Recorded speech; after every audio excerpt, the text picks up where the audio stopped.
राजनगर के अखबारों में लाला धनीराम की हत्या की खबर बहुत प्रमुखता से छपी थी। लाला धनीराम राजनगर के बहुत ही इज्जतदार और प्रतिष्ठित व्यक्ति थे। हर जगह लोग इसी खबर को पढ़ रहे थे और चर्चा कर रहे थे। एजेंट सिद्धार्थ भी अपने घर में इस खबर को ध्यान से पढ़ रहा था। तभी उसके मोबाइल की घंटी बज उठती है। सिद्धार्थ, ये तो कमिश्नर अजय का कॉल है। कभी उसे कोई जरूरी बात होगी न सत्य इतनी सुबह तो वह कभी कॉल नहीं करता। नमस्ते कमिश्नर अंकल, कैसे हैं? कहिए इतनी सुबह कैसे याद किया मुझे? कमिश्नर, सिद्धार्थ, तुमने तो लाला धनीराम की हत्या वाली खबर जरूर पढ़ी होगी। मुझे तुमसे इस केस के बारे में कुछ जरूरी बातें करनी है।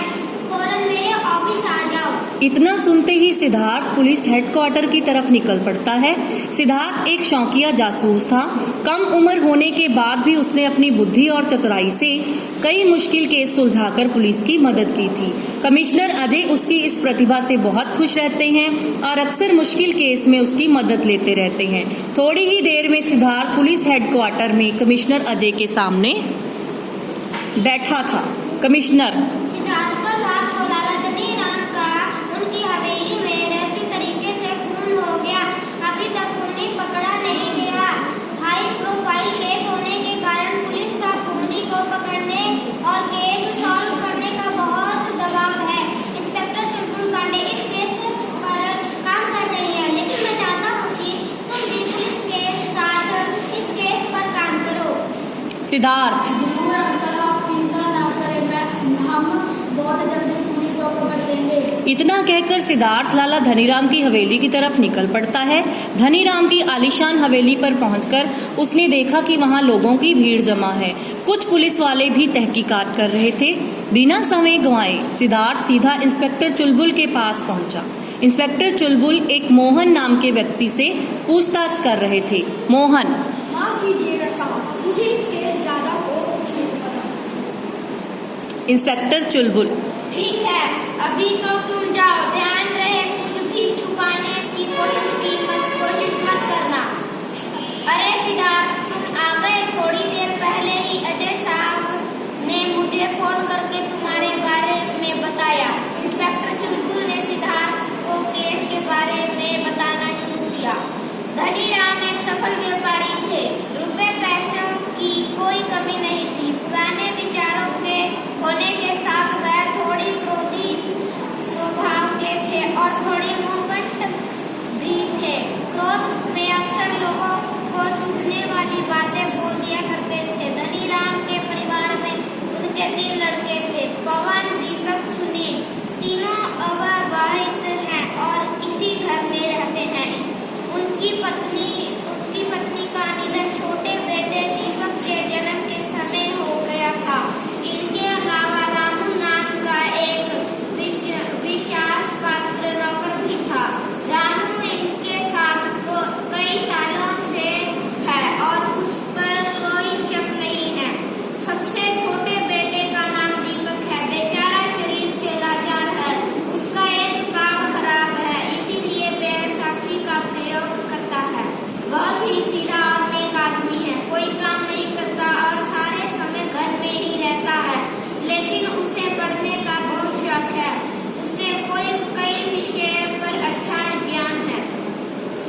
दूसरा बेटा पवन, वह मेडिकल की पढ़ाई कर रहा है और काफी तेज दिमाग का व्यक्ति है। स्वभाव से समझदार और सुलझा हुआ व्यक्ति। सुनने में आया है कि धनीराम ने पवन को ही अपना वारिस बनाया है, लेकिन अभी तक कोई वसीयतनामा नहीं मिला। सबसे बड़ा बेटा सुनील है। सुनील एक नंबर का नालायक और आवारा व्यक्ति है। हर दिन धनीराम से उसकी लड़ाई होती रहती थी। वह कपड़ों का व्यापारी है, उसे व्यापार में भारी घाटा होता है और उस पर काफी कर्जा भी है, इसीलिए उसे पैसों की सख्त जरूरत है। उसे शराब पीने की बुरी आदत भी है। कल रात से ही बहुत गायब है। यह बहुत ही सीधा केस है। सिद्धार्थ, सुनील ने ही हत्या की है और रात को हत्या करके फरार हो गया। शायद पैसे ना मिलने और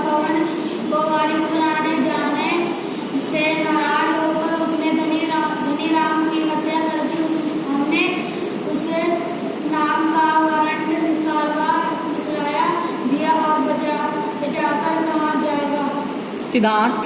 इंस्पेक्टर साहब ये केस मुझे काफी हद तक समझा में आ चुका है, लेकिन मैं जांच शुरू करने से पहले एक बार धनीराम की लाश को देखना चाहता हूँ। इतना सुनते ही इंस्पेक्टर चुलबुल उसे लेकर उसके कमरे में गए जहाँ धनीराम की हत्या हुई थी।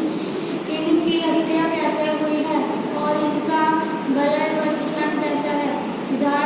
सिद्धार्थ ने यह भी गौर किया कि लाश के नाक और आसपास की त्वचा के पास कुछ काले काले धब्बे जैसे दिख रहे हैं। इंस्पेक्टर चुलबुल। इनकी हत्या गले के पिछले हिस्से में एक खास नाजुक जगह पर 4 बार सुई चुभाकर की गई है। ये ऐसे नाजुक हिस्सा है जिस पर थोड़ी सी भी चोट लगे तो इंसान की जान भी जा सकती है। सिद्धार्थ। क्या इसका मतलब यह है कि जिसकी व्यक्ति ने ये हत्या की है उसको इसकी नाजुक जगह के बारे में पता होगा? मानव शरीर के बारे में ऐसी जानकारी किसी डॉक्टर विद्यार्थी को ही होती है, किसी आम आदमी को शायद नहीं होती जानकारी होगी। इंस्पेक्टर साहब आपका अज्ञान तो वो तो है, मैं लाला जी का बेटा से मिल लेता हूँ। इंस्पेक्टर चुलबुल। हाँ, क्यों नहीं, लेकिन मिलना कुछ नहीं है। असली हत्यारा तो फरार है। यह तो सीधे लोग हैं। सबसे पहले सिद्धार्थ दीपक के कमरे में गया। वहाँ दीपक बहुत बुरी तरह से रो रहा था। सिद्धार्थ को देखते ही बोला, दीपक। हाय, मैं तो अनाथ हो गया। मेरा तो सब कुछ चला गया। अब मुझे लंगड़े को कौन सहारा देगा? सिद्धार्थ। आप रोना बंद कीजिए। आपको किसी पर शक है क्या? आपको अपनी पिता की किसी वसीयत के बारे में कोई जानकारी है? दीपक। नहीं, मुझे किसी पर कोई शक नहीं है, ना ही मुझे किसी वसीयत के बारे में कोई जानकारी। पवन। इंस्पेक्टर चुलबुल ने आपके बारे में बताया। मुझे पूरी उम्मीद है कि आप लोग जल्दी ही खुदी को खोज लोगे। सिद्धार्थ।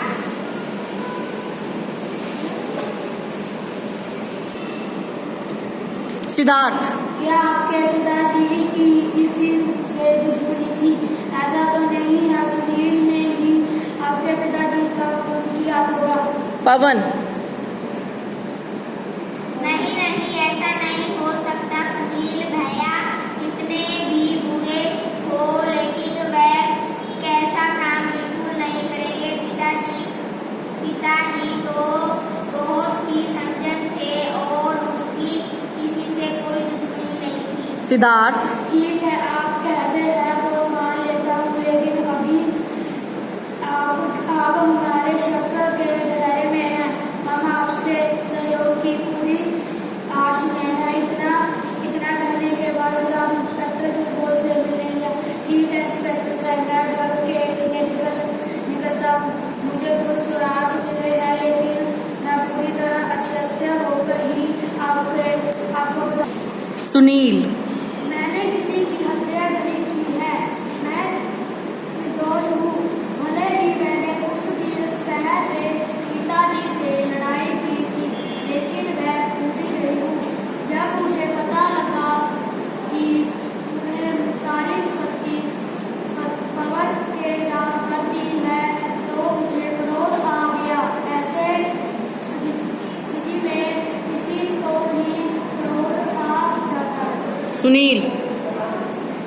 खैर, मैं उससे लड़ाई के बाद अपना दुख कम करके लिए अपने दोस्त के घर चला गया था। मैंने पूरी रात शराब पी थी। उसने बाद मुझे कुछ याद नहीं। जब नींद खुली तो मैंने अपने आप को यहाँ पाया। सिद्धार्थ। अच्छा, तो ये बात है। वैसे आपके घर में क्लोरोफॉर्म का प्रयोग कौन करता है? सुनील।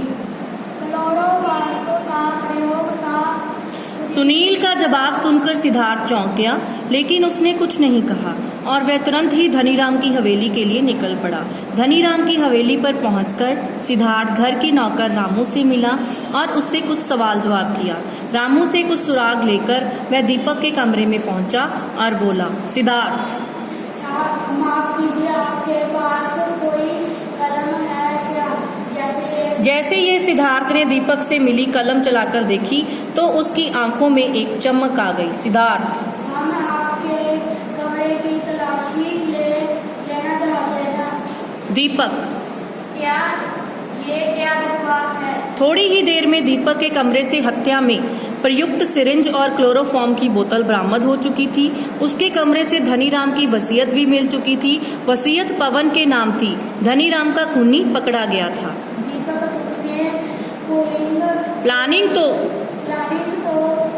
अच्छी की थी, लेकिन हर प्लान को कुछ कमी जरूर होती है। क्या तुम्हें अपने अपराध स्वीकार करते हो? दीपक, मुझे माफ कर दीजिए, मैंने ही अपने पिता का हत्या की है। मैंने हत्या की प्लानिंग एक महीने पहले से ही शुरू कर दी थी।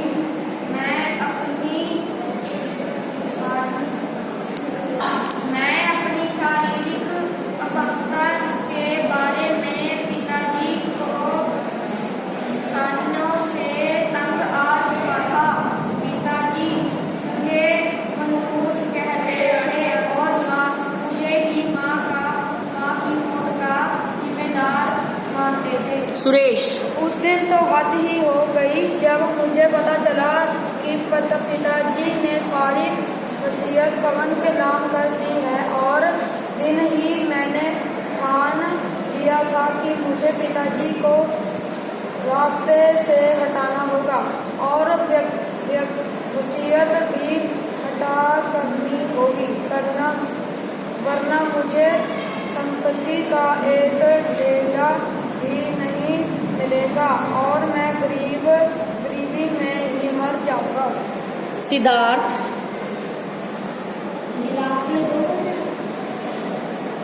लेकिन जब सुनील ने यह बात बताया कि तुम भी कभी होलोग्राम का प्रयोग करते हो, जब तुम्हें नींद नहीं आती, तुम पवन की मेडिकल की किताबों भी बहुत शौक से पढ़ते हो, और फिर रूम में मुझे तुम्हारे के लिए धनीराम के गाने और व्यापार के बारे में बता दो।